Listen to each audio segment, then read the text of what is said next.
സർവയജ്ഞേഷു തീർത്ഥേഷു സർവദാനേഷു യദ്ഫലം സകൃത്പുരാണശ്രവണാത് തദ്ഫലം ലഭതേ നരഃ.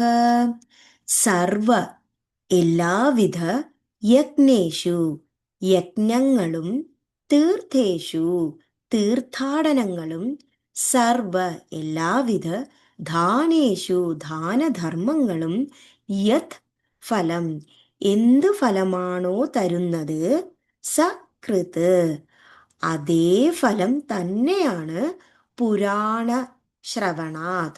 പുരാണം എന്നാൽ ഇവിടെ ദേവി ഭാഗവതം എന്ന പുരാണത്തെ കേൾക്കുന്നത്.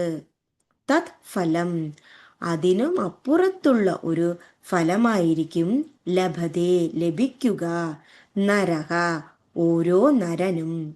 അപ്പോൾ ഏത് നരനാണോ എല്ലാവിധ യജ്ഞങ്ങൾ ചെയ്താൽ അല്ലെങ്കിൽ തീർത്ഥാടനം ചെയ്താൽ അതല്ലെങ്കിൽ എല്ലാവിധ ദാനധർമ്മങ്ങൾ ചെയ്താൽ ഫലം കിട്ടുന്നത് അതിൻ്റെ ഒരു പടി മുകളിലായിരിക്കും ദേവി ഭാഗവതം ഒരിക്കലെങ്കിലും കേട്ടാൽ ലഭിക്കുക.